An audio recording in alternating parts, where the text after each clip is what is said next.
Goeiemiddag, liewe vriende. Weer eens my voorreg om met julle te gesels. Ek wil vir ons vandaan 'n bietjie verduidelik oor ons mag wat ons het in Jesus Christus aan die hand van 'n paar verse.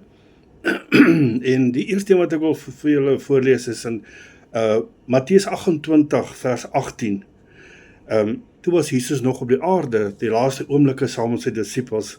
En Jesus het nader gekom en met hulle gespreek en gesê: aan my, aan Jesus, is gegee alle mag in die hemel en op aarde.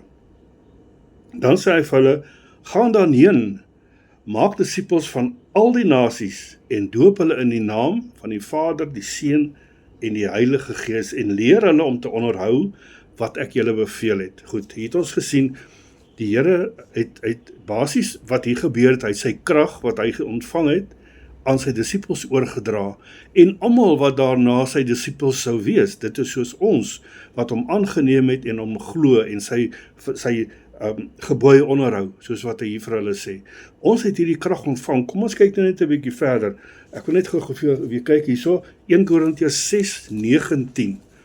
1 Korintiërs 6 vers 19, en hy sê vir ons: of weet julle nie, dat julle liggaam 'n tempel is van die Heilige Gees wat in julle is, wat julle van God het, en dat julle nie aan julle self behoort nie.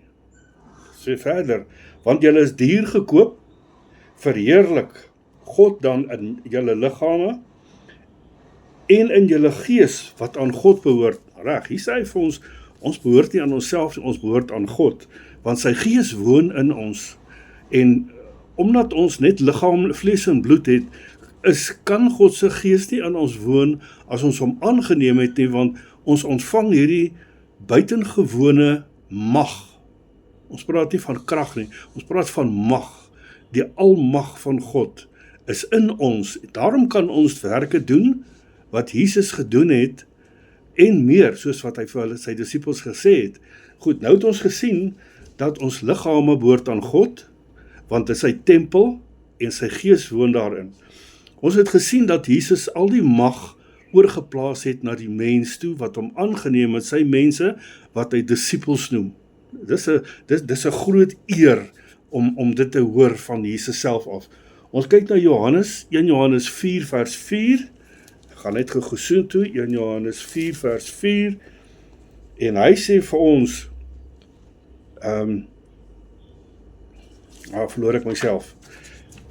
Julle is uit God, my kinders, en het hulle oorwin, omdat hy wat in julle is, groter is. Wie is in ons? Die Heilige Gees, God en Jesus, want die Heilige Gees is die drie-eenheid met God en Jesus. Met ander woorde, hy wat in ons is groter as hy wat in die wêreld is. Wie is in die wêreld? Nee, die duiwel nie. Nee, almal wat in die wêreld is, wat nie Jesus aanneem nie, almal wat dink hulle is beter en sterker, hulle is mense wat in die wêreld is.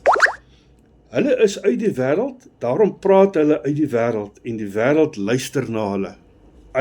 Mense, dis 'n lelike een hierdie. Maak goed, ons gaan verder. Ek wil gou vir julle lees hierso uit Lukas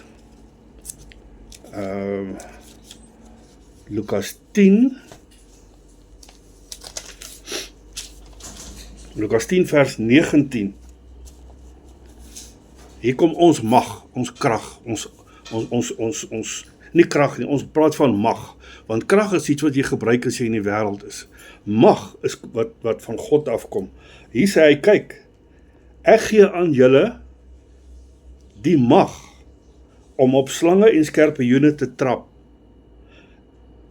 Dit is wonderlik, dit gee vir jou al die mag om op slange en skorpioene te trap. Nou dink 'n mens, het ek nou die krag, ek gaan nou die Satan trap, en sy demone trap, wat ek het die mag gekry.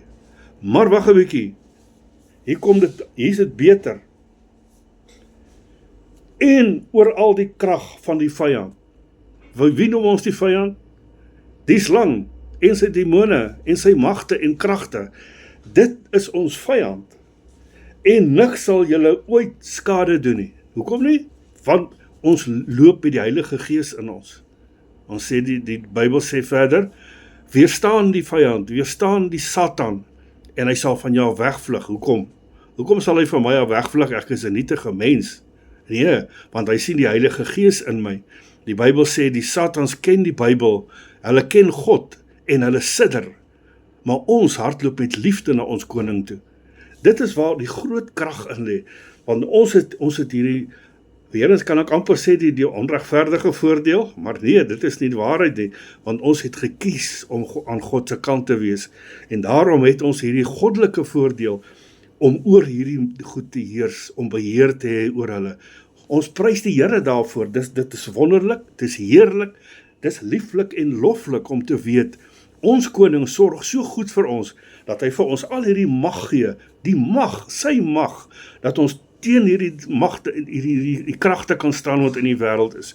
Ons kan hulle beheer, ons kan hulle bind, ons kan hulle vervloek, ons kan hulle uitdryf uit ons lewe uit, sodat, jy sê vir ons, sodat niks julle ooit skade doen nie. Prys die Here se wonderlike naam daarvoor.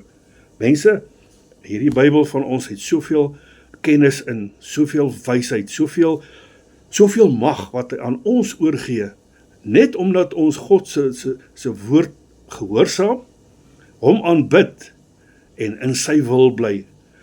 Doen maar die moeite en gaan kyk wat in hierdie boek is. Hierdie Bybel is absoluut die woord van God. Die woord van God. God was daar en die woord was by hom. Dit is Jesus Christus wat ons hierna kyk, wat in hierdie Bybel met ons praat. Gaan bestudeer hom en kyk om jou mag reg te kan gebruik. In Jesus se naam, lekker aand vir julle.